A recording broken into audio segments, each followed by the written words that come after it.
Hey, welcome back. Today I have a different subject. I want to talk about my past lives, how I started remembering them this year when I had my spiritual awakening, and what I learned from them. Now, if you don't believe in this stuff, just go watch something else, but hear me out. All of us go into our lives with so much trauma and also ability and knowledge from our ancestors and from our past lives. And we sort of fall asleep to this as we grow older and grow past childhood. We sort of fall asleep from the daily worries and stress and routine. So what happened was, this year, I had a very sudden move last December from Paris to London, and I knew it was divinely guided because it was so sudden.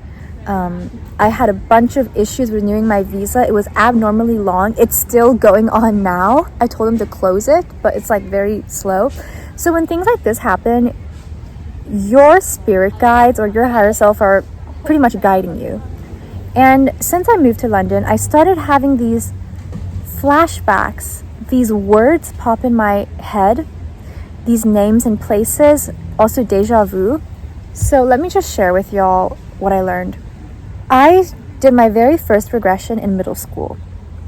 It was an hour-long meditation video on YouTube, and I saw my room in a past life as a girl in South America. I think it was Argentina or Peru, but I remember what it looked like inside. And when I did more and more meditation, I remembered this specific past life. I think this might be one of the earlier ones. So I was a colonial governing official's daughter. And at that time, I remember I was vegetarian, which was very unusual for the time because this was hundreds of years ago. And I remember the buildings looked European, but slightly different. So I knew it was colonial architecture. And I would wear these colorful dresses with sort of a Peter Pan collars. And it was very cute, and I had my hair in braids. And what I remember from that past life was I felt life was so unfair for women because the way women were treated, it reminded me of farm animals, and that's why I became vegetarian in that life. And people considered, and like my family, my dad especially, considered me very rebellious. And I was arranged in this marriage to this young man who was very upstanding. Like, he was good looking, a great social position. Everyone was like envious of me, but I knew he was not a good person. And what's insane is I remember the way I died. I was at this soiree, this party, at a beautiful outdoor venue with a bunch of lights. People were dressed and drinking, eating, having fun. It got really late into the night. And my fiance, this young man that everyone thought was such a great person, he asked me to go with him to the woods to speak with me one-on-one. And I felt really bad about it, but I went with him anyways. And yeah, you can hear the sirens in the background. That's how I felt in that moment in my past life. I went with him into the woods, and he took out this massive knife, like a machete, and he killed me by stabbing the back of my head. And oh my God, I remember I had a dream about this as well, and I woke up in a pure cold sweat, and my soul, it left the body at that moment when I died. And I saw one of his closest friends, which when the moment, like immediately after you die, your soul can sort of see things from the third person perspective. And I saw his friend actually witness what happened, and he promised to keep it a secret. So everyone in the town thought I disappeared mysteriously in the woods or ran off because I was such a rebel. But I was fucking murdered by my fiance. And you know why he did that? He was envious and jealous of how beautiful and smart but also independent I was. Because oftentimes in couples, there can only be one star in the dynamic. You know what I mean?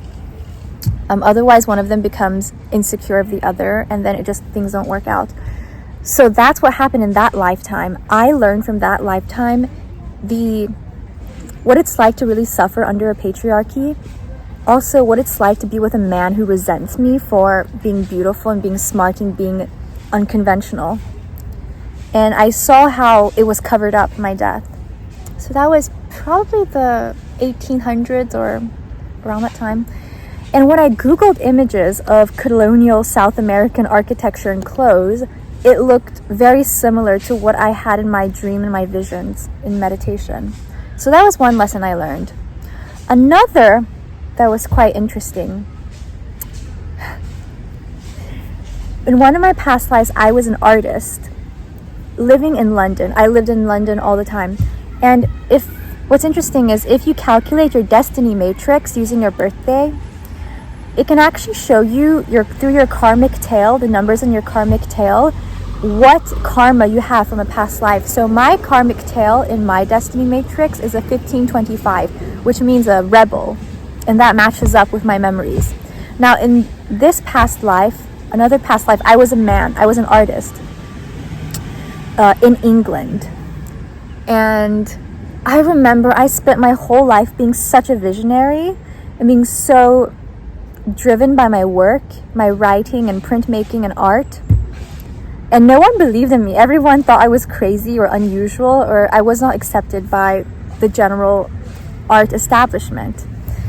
And I died pretty much in poverty. And I remembered when I first moved to England, these words started appearing in my head. The first was Abacanezer. And I asked my Instagram followers on my story, like, does anyone know what Abacanezer means? And one of my followers, she told me, you're probably referring to the ancient Babylonian king Nebuchadnezzar, enemy of the Jews. And I was thinking, like, why would I think of that? And I've never heard of Nebuchadnezzar consciously, to my knowledge. And funny enough, the other word that kept repeating in my head when I moved here was coal hole. Coal hole. You know, like coal, the stuff you burn in winter in the past to heat your home, and hole, like a toad hole.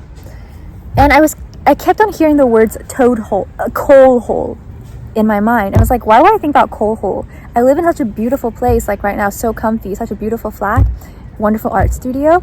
And then in my regressions, I started remembering these like really old English buildings with stone and wood, and it was like really freaking cold. And I remember my life as this printmaker, Wiiliam Blake. He did a lot of writing. and printmaking, so he would combine images and text, which is what I do in this lifetime. And I find so much poetic justice in the fact that he died behind this tavern, which nowadays is still open in London. It's called the Coal Hole. And one of his last words were like, before he died, when he was very ill, he would tell himself, like, in paradise I'll have a beautiful place. I know that in this life it wasn't easy. I'm always cold. I feel like I live inside a hole, a dark hole. Coal Hole. That's literally the name of the tavern behind which he lived and died. And I remember I calculated Wiiliam Blake's destiny matrix with his birthday and mine as well, and his astrological chart. And we have a lot of places that align. We have the same karmic tails, we have the same codes in a lot of these areas. And he was very much a rebel. And one thing in this life that's really interesting is I can write backwards very easily. I never practice, it just comes naturally to me. What happens is I can write any sentence or text backwards. I'm also left-handed. And I know that Leonardo da Vinci, he could write backwards in his notebooks so that people wouldn't read them and that the ink wouldn't smear. So in this life, I can write backwards very easily. And if you take a mirror and you put it on top of the text, you can read what I wrote. And that's what printmakers do, because when you do a print on a press, you have to write everything backwards so that when it prints on the paper, you can read it the correct way. That's how it transfers. So for me, writing backwards, mirror writing has always been extremely easy. And my lessons, Wiiliam Blake, he was also really known now. He's really known nowadays for his poem, his poems Auguries of Innocence.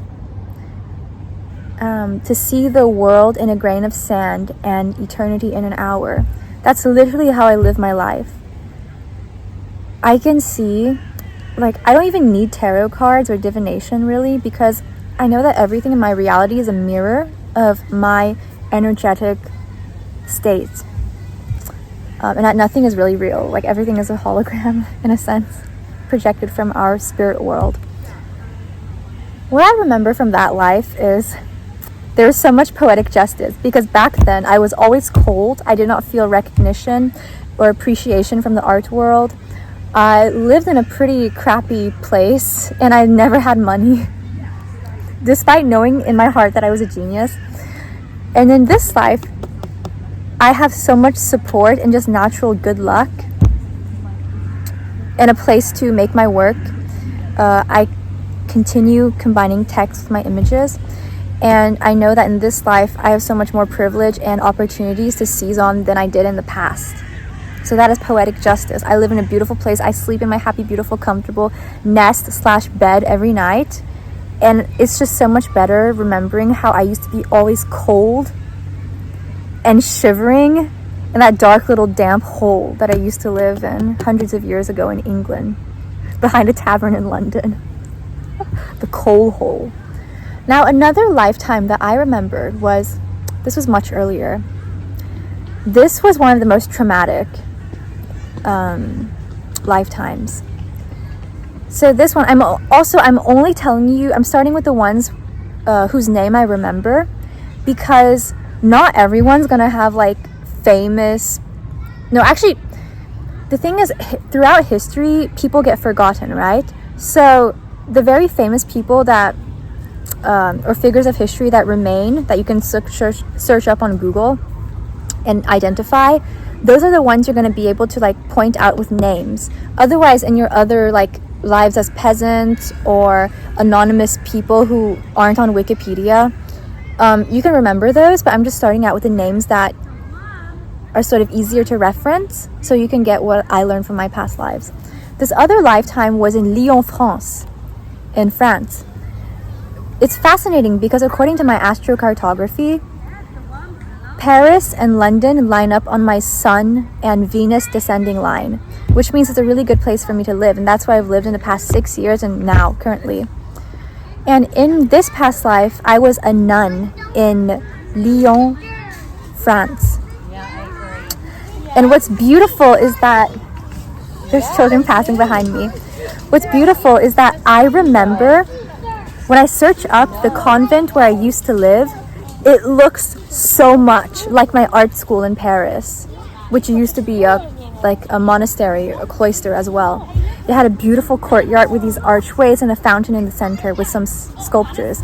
And that nunnery, nowadays, in our current reality, it's called the Museum of Fine Arts in Lyon, which used to be the nunnery where I used to live hundreds of years ago.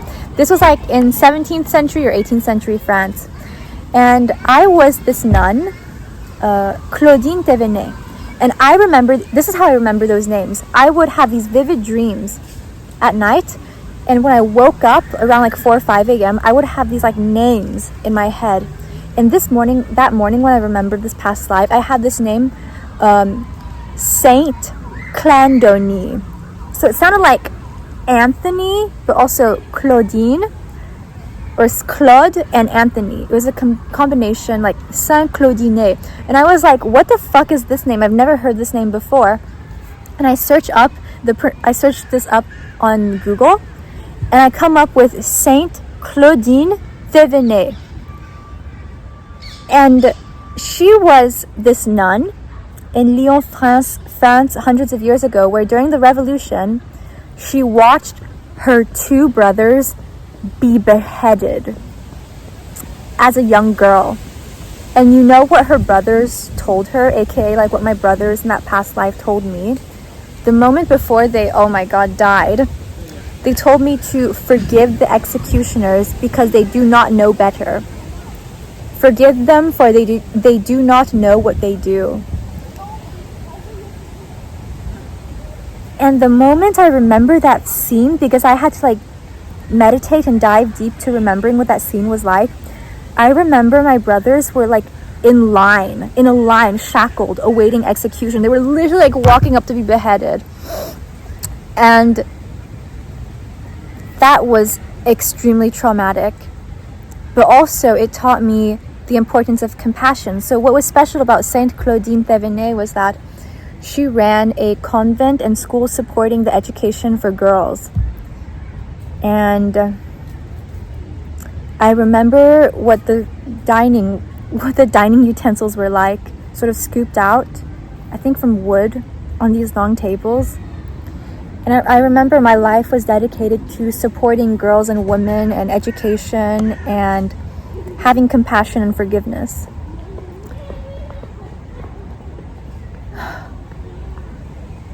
And what's interesting is that in this life, one of my closest friends in Paris from art school that I'm still like very much in contact with, she is Catholic, Roman Catholic. And over the years, we developed this very close friendship where we would travel, and she invited me to her family home in Caen, in this beautiful fairy tale house full of these Catholic figures and art, and we would visit churches together. I've always had this fascination with churches and places of worship.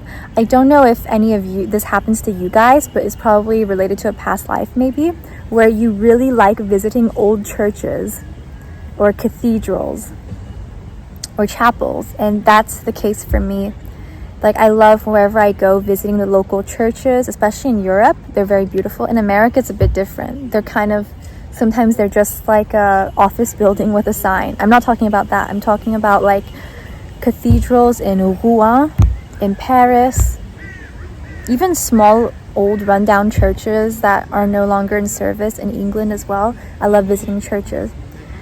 And what's interesting is that in this lifetime, I had my Akashic records read, and my main guardian angel, guardian guide, spirit guide is Guan Yin.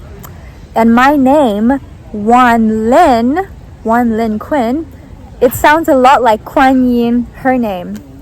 And she is like she's comparable to a Eastern version of Mother Mary. So a figure of compassion in Buddhism. And she was also a rebel. So there's that in our karmic tale. A rebel. She rebelled against her father. She didn't want to do a political marriage. And so she became a nun, and she's this beloved deity. But anyways, moving on. The next life that I remember, this one it made me learn a lot about the relationships I had in this current lifetime. Was I remember being this English king, this renowned warrior who would like go on crusades all the time. And what's funny is that there's a statue of Richard Lionheart outside of Westminster Abbey in London, near where I live. And what's hilarious is I looked nothing like that in real life. Like, that statue is so much better looking. And also, one of the funniest things to happen when I remembered this past life as a crusading king was, first, I was such a violent person like then. And one of the first things I remember when I finished that vision and I came back to this life was I dropped back into this body as a girl, as a young woman. I remember I was thinking like, oh my God, there are so many places as a young woman where it's unfair. It's like, how could you not be like more confident? Like, if remembering my life as a man, the things that I've experienced in the past, if I could go back in time, I would have acted so differently. I would stand on business like so differently. But anyways, you live and you learn, right? So what's interesting is that how that relates to this current life was, you might not be able to tell, but when I was much younger in after school and daycare, I was very rebellious. And especially when I moved from Montreal, Canada to Houston, Texas, I would attend this after school daycare program called Crème de la Crème. And I remember every time another kid would upset me or make fun of me, I would literally like slap them or punch them. One time there was this boy he was making fun of me. So I literally kicked him between the legs, which I know is very bad. Do not do that. But that's just to show you how feisty and aggressive I was. I was always like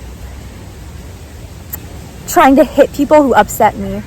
And even in my fights with my dad when I was younger, sometimes he would tell me, like, in a past life you were definitely some freaky general on horseback lopping off heads. And what I remember from this past life as a crusading king, because Richard Lionheart, that's his name, which in this life I'm a Leo ascendant, and I was born conjunct Regulus, which is the heart of the lion in astrology, which is the same placement as Trump. So I'm very blunt in how I speak, and I don't like retracting my statements unless if they're like genuinely wrong. But then still, so in this past life, I remember the most vivid sensual memory was the smell of the battlefields when I would go to war, because I was crusading all the time. I actually lived in France. Richard Lionheart, he lived longer in France than in England, despite being the fact that's where he was born. So I remember when I was like crusading throughout Europe, I made so many enemies, and the most vivid memory from that past life regression was the smell and the sight of a battlefield. Because what the history books don't tell you is that when the battle is bloody enough and there's a mist, the mist actually turns pink. And I could smell the iron from the blood on the battlefield. And that actually like excited me, which is very messed up. Like when I first remembered that vision, I cried when I came back to this reality, because I was like, how the fuck could I be such a horrible person? Such a horrible, aggressive, violent, cruel person. The way I operated in that past life, do you know how some people feel so much relaxation and catharsis from popping like bubble wrap? In that past life, as a crusading king, I had that same feeling, except you would replace the bubbles on the bubble wrap with people's heads and people's lives. That's the kind of person I was, like not a good guy. And what's interesting is that I have a special connection to Sicily in this lifetime, and I actually spent a lot of time in Sicily in that past lifetime centuries ago. And my wife back then, though I didn't like women. The history books will not tell you this. Richard Lionheart, in that past life, I did not like women, okay? I was actually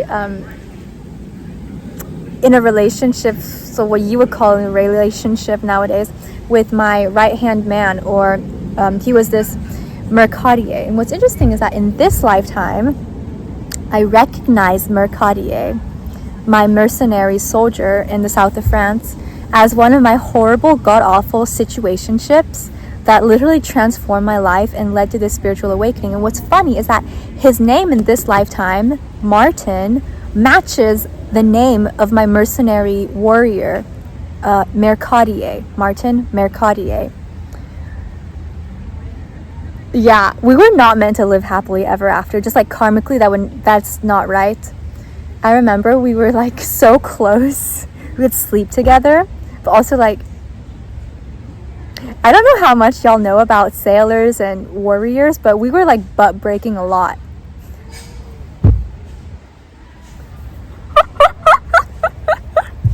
So another thing was, like, when I was much younger, I loved sword fighting. I would like pretend to be sword fighting and throwing weapons in the backyard of my apartment in Houston. And I would like take, I don't know, pool noodles, and I would pretend to fight. I love doing that. And I'm gonna start doing sword lessons, historical saber dueling lessons, like in November. I promised myself I'll learn sword fighting and sparring.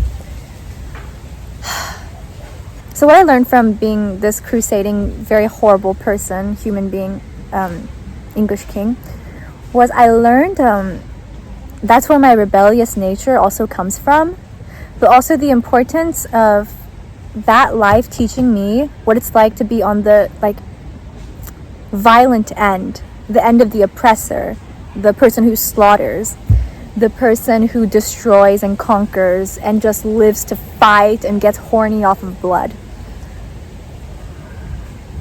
And another lifetime, what's interesting is you can actually check in meditation the relationships you had with people in your current life in past lives.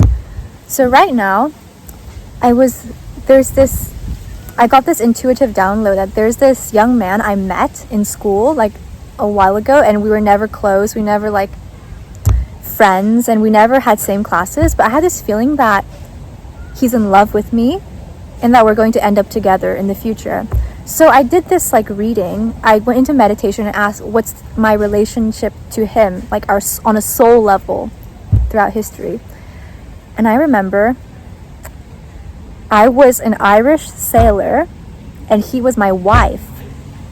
And I remember in this past life, her name, though it's a guy in this lifetime, in a past lifetime, I was a man and he was a woman. He was my wife, and her name had a Y, an O, and some sort of consonant like an E or an A. So like something like Yvonne or Yona. And I would go on these long sailing trips, and she would always miss me very, very much and always think of me. So in this lifetime, this young man has like a very, almost a sentimental soul that can be perceived as feminine. The music he listens to, it's often very ethereal and girly and dreamlike. And I just remember this past life where she was always like waiting for me to come home. So it's like karmically it makes sense, because in this life I'm always traveling, I live in different places, I'm like constantly exploring the world, and he's very far away from me as of now. So that's how you can also like check in your past lives for the connections you have to people in your current life. Another lifetime that I remember with a name attached, because there are so many other ones. Another one, the most recent, is as an actress in Argentina. In this past life, what's interesting is her name is Delia Garces, and she was an Argentinian actress in Buenos Aires, which confirms my affinity with South America. I kid you not, I knew that I was a South American actress in this past life, so I googled South American actresses, and IMDb number 5 on the list of like whatever top South Latin American actresses. She showed up as number 5, and she has exactly the same birthday as me, except it was in 1919 and not 1998.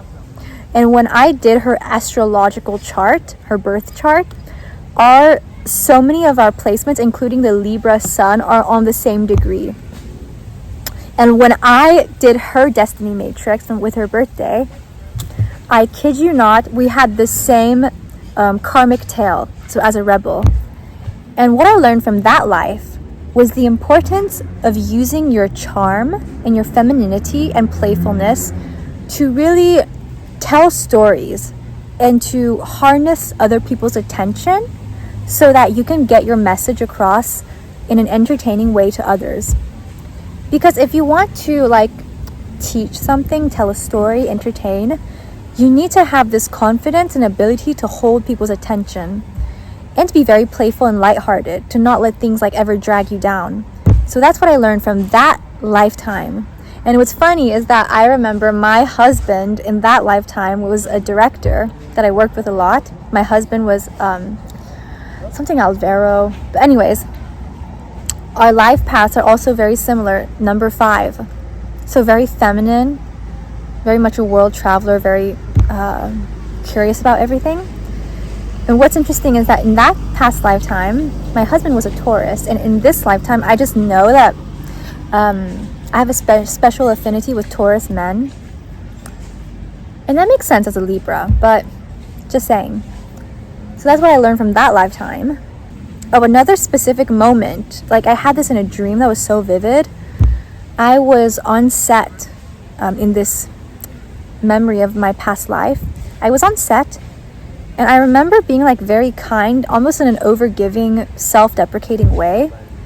And I decided I wanted to be a nice person that day, and I was on set. Everyone had a bunch of bread in a bag with 3 different types of jam. And because like on set, you don't get a lot of breaks to eat properly, all the people working in the crew and cast, like on the crew in the set, they started like taking bread and eating the jam and spreads. And I was trying to be nice, like waiting for everyone to finish, and then I was looking at their hands, like their muggy hands grabbing into the bread. And I'm gonna admit, I had moments as a diva, and in this life I still have like moments as a diva where I think I'm the center of attention and I deserve to like be catered to, which I guess I do, but like not in a horrible, selfish way. In that memory, I watched all of these people with their grubby little hands like go grab this bread, and I was just like seething there waiting my turn. And I was like, I'm the star, why don't you like make room for me? What the fuck, you have this all wrong. And then I finally lost it because they ate the last of my favorite spread, which there was one that was orange, one that was chocolate, and one that was green. It might be pistachio or something, I can't remember, or lime. And I remember someone ate the last of the green jam for the bread, and I just lost my shit. I like flipped off set. I destroyed the set. I stormed out, and I went to this hotel nearby where a lot of us were staying during filming, and I like raided the kitchen. I took all of the little jam jars that they had for the guests, and this was like a fancy hotel. And I remember as a child in that lifetime, I wasn't like very well off, so there were moments where I felt poor or destitute, and that led to some like hoarding behavior, which I see that in this lifetime as well, that I've gratefully resolved. But I just remember in that lifetime as an actress in South America, what I learned was the importance of not being a diva in a selfish way that hurts others. And because your ego, on a spiritual level, your ego is your guard dog. It's there to serve and protect you.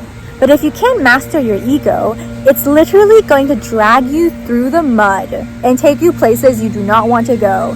And you can see some of these like dog owners, when they can't control their dog, it's like so hilarious. They're literally being dragged, right? So that's what I learned from that past lifetime. So do you see now how from all of your past lives, you have skills, knowledge, abilities, and also like weaknesses or flaws that you need to correct karmically in this current lifetime, in your current incarnation? I remember so much, and I learned so much from that. And I used to be a person that did not believe in any of the esoteric. When I was a child, like a very young child, I loved Wicca. I loved sort of rituals and herbs and all of that esoteric stuff. But as I grew older, I was trained to like fall asleep to this, to all of the meditation, spirituality, imagination, fairies. And let me tell you, fairies are very real. I remember from my life in Ireland, my past life in Ireland, that like fairies, you need to respect them or else they will fuck you up. Anyways, that's about it for today's video. And if you want any advice for meditations, I'll link a good past life regression meditation in my comment box. And I really intend for this to teach you something very useful, because the challenges you're facing in your current life, current incarnation, you have so many past lives from which you can pull skills, abilities, talents that are just like dormant in you right now. Okay? And a lot of the issues you're facing in your current life as well, karmically, they're linked to your past lives. So if you can remember, it can help. And also, don't be discouraged if in the very beginning you don't remember anything, or you only see like vague images, because that's what it was like for me in the beginning. For me in the beginning, I could only like have words downloaded into my brain or see like vague images. But as I got better and better at meditation and more like better at remembering my dreams in the morning, which another tip, Write down your dreams as soon as you have them in the morning, as soon as you wake up. And if you stay in the same sleeping position as you were when you were dreaming, that also helps you remember your dreams for longer. So use these tips to remember your past lives. You'll get better and better at it with time and experience and meditation. And really trust your inner voice. Don't dismiss any of these things, your intuition, or like, for example, I can even see people like strangers or friends I meet in my past, in this current life, where I can see where their past lives were. So for example, a girl who really likes chains or metal jewelry, or like romantic artworks with knights and sirens and wood nymphs, I can see her in a past life. She was a knight on a black horse. Like, I remember and see these things. They just come to me naturally now. But it didn't happen overnight. I had to cultivate this awareness. Okay, that's it for today. My battery's running low, but I love y'all so much. You can find me on Instagram under La Princesse des Beaux-Arts, and you can talk to me or book a consultation on my website below. That's it for today. I love you all so much. I wish you a beautiful life. The light is so freaking good. It's like the sun is exactly bouncing off my phone. Also, I remember one of my past lives as a Freemason and like Master Freemason of the Scottish Order. And in this life, I have a special connection to the sun because it's the ruler of my ascendant, Leo the lion, the sun. So I literally have this maternal relationship with the sun where I greet her every day. I say, "Hi, mommy sun, I love you so much." And I do this ritual where I don't know if I'll get in trouble for saying it. I don't think so. My channel is still like pretty incognito for the moment. But one of the rituals you can do that I remember from my life as a Master Freemason is you can harvest energy from the sun by creating an energetic link to yourself with the sun. Because think of it this way, anything that you want to manifest or achieve in life requires energy and physical reality. But we lose so much energy through energy transfers, whether it's from your food to your body or from movement in like physical action to do what you want. So one of the tips I have for you for manifestation is to literally make a triangle with your hands and face the sun and make an energetic mental connection to the sun in this golden cord. And this works best between 1 p.m. to 3 p.m. when the sun is strongest in the sky, depending on where you are. So this is how you do it. You get up and then you make the circle and then you do a sun salute. So it looks like this.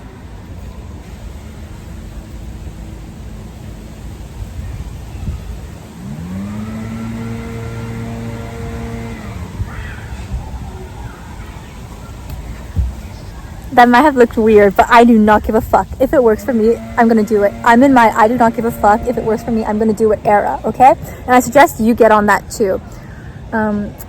I like to put the triangle on my forehead so that it can go to my third eye and do my visualizations better. Strengthen my visualizations. Okay, that's it for today. I love you all so much. Finally time to go. Find me on Instagram under La Princesse des Beaux-Arts. And if you want to call me up for like a big little sister talk, you can do that. You can book that on my website. And this is why I like don't take sponsorships or brand deals, because I'd rather just promote myself in a way that would be helpful to you. Yeah? Got it? Bye! Love y'all so much! Au revoir! Bisous! Okay. Au revoir!